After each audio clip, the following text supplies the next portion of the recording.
Hello everyone, nubkeks here. Welcome back to Wonderland. No, wait, welcome back to Nub Raids. And here she is, the new login champion. Coming to the game, starting on the 8th of January, is that's tomorrow, none other than Alice. Alice, I think the Wanderer is what they're calling her. Look at these visuals. Yeah, Alice the Wanderer. Look at that. The sword with the glow is insane. The mismatched legs I love. She's got the drink me potion, the rabbit on her back. Visually incredible. We've got the full details for her kit as well to break down for you. So let's go. Here we go. Before we look at the exact kit, let's see what Raid have to say, what Plarium have to say. Upcoming champion and the loyalty program for her, Alice the Wanderer. She is a legendary magic attack champion from the Sacred Order faction, and she is a hybrid damage dealer, uniquely designed to dominate PvP battles with her ability to both control and eliminate the enemy team. Perfect for all arena modes. Alice is a champion who greatly benefits from accuracy, but doesn't fear the polymorph blessing, and to further enhance her damage dealer role, her passive offsets the need for high accuracy with extra damage potential, which is cool. You can try different... interesting, they're giving us some build suggestions here. You can try different strategies. Build around her A2, pair her with another cooldown increasing champion, or stack sustain gear for a go second approach, capitalizing on enemies' freshly cooldown skills. Now, here's the important part. The loyalty program starts on January the 8th. Phase 1 will last for 14 days. The last day to activate the Alice Chase is the 26th of March, 2025. And you will not be able to summon Alice the Wanderer from shards while the loyalty program is active, but once it ends, you will. So yeah, 26th of March is the final date to log in. And there we go. We also know you will get a 5-star soul for her. So stay tuned for that. There is a 5-star soul up for grabs through that loyalty program as well. And needless to say, 5-star soul gives you accuracy at 5-star. Plus, obviously, the blessing itself. You are definitely going to want it. She seems like she's a pretty stat-hungry champion. It's easy enough to get that 5-star soul. You're definitely going to want it. And it's going to be a very big boost to her. But here she is. Alice's Adventure is the name of the collab. Not a collab, sorry. It's just the event. It's you know, public domain property. So they're just, yeah, doing their own take on Alice in Wonderland. Alice's Adventure. I love it. Alice the Wanderer. Let's take a look at her skills. Let me actually move me out of the way. Vorpal Sword, her A1 attacks one enemy 2 times, extra hit if the target has any active skills on cooldown, and each hit has an 80, that books to 100% chance of decreasing the duration of a random buff on the target by 1 turn. So you can knock off 2 individual turns of cooldown. Kind of interesting. I mean, if they're in Stone Skin, you could have a go at decreasing the duration.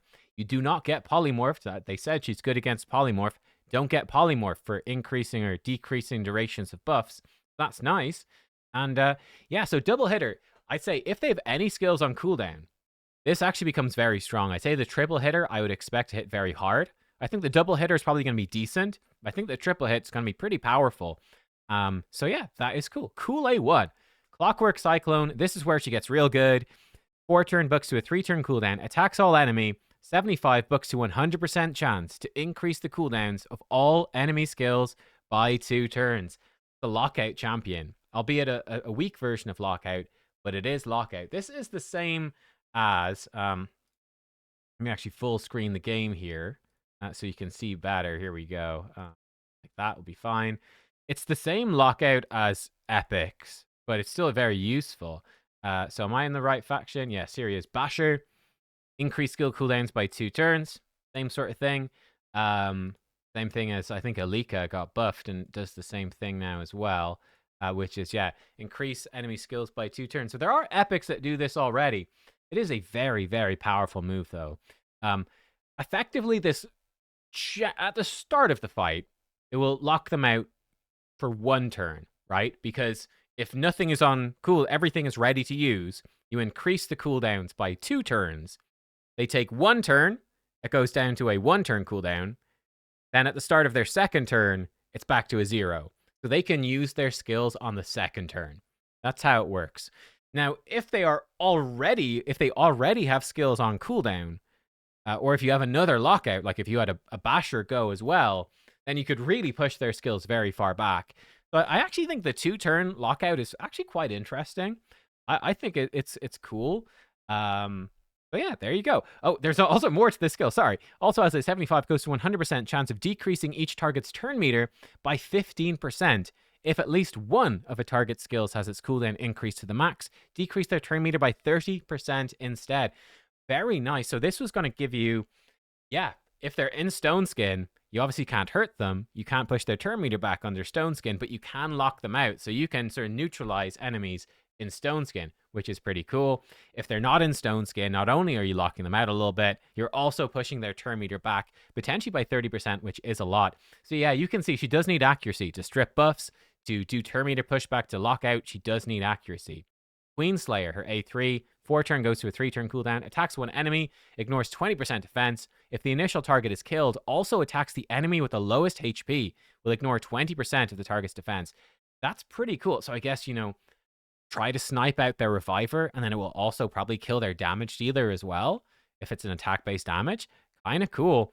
You definitely want to ensure that you kill that initial target. If you don't, it's pretty bad. I guess you could maybe just kill their damage dealer and then snipe out one of their other characters with the extra attack as well. Could be very good against single target revivers that can't revive 2 dead enemies. That could be interesting.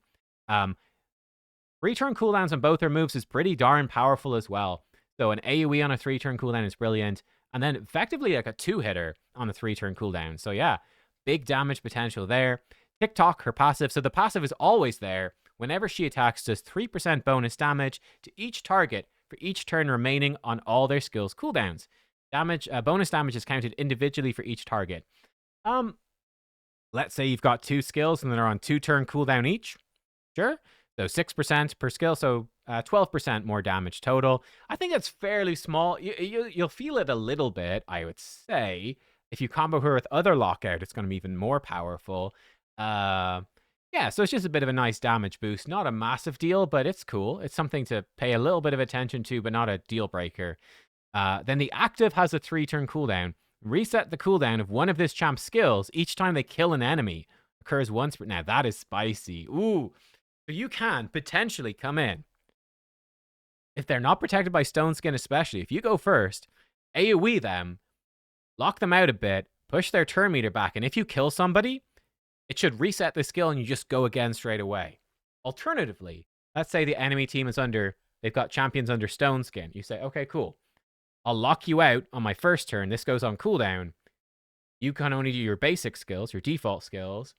Stone Skin falls off. I come back in the next turn and I delete 2 of your champions with Queenslayer. And then it's going to reset either Queenslayer, I delete the other 2, or it will reset my lockout and I can then come in and AoE and lock you out again. Pretty spicy stuff. I like it. And 30% attack in all battles aura. You can tell, initial thoughts on Alice. I think Alice is fantastic. I think Alice is incredibly good. Looks really, really strong. Yeah, she looks great. She does need a good chunk of books. 4 + 5, 9 + 3, 12. It's a lot.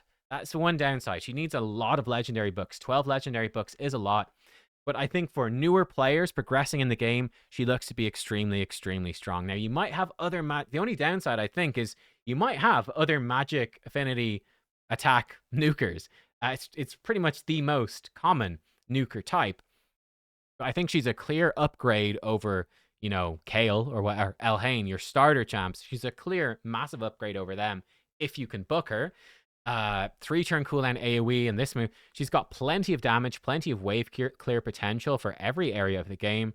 She's going to be very strong in Arena. I think the lockout skill makes her very viable in Arena pretty much the whole way through the game.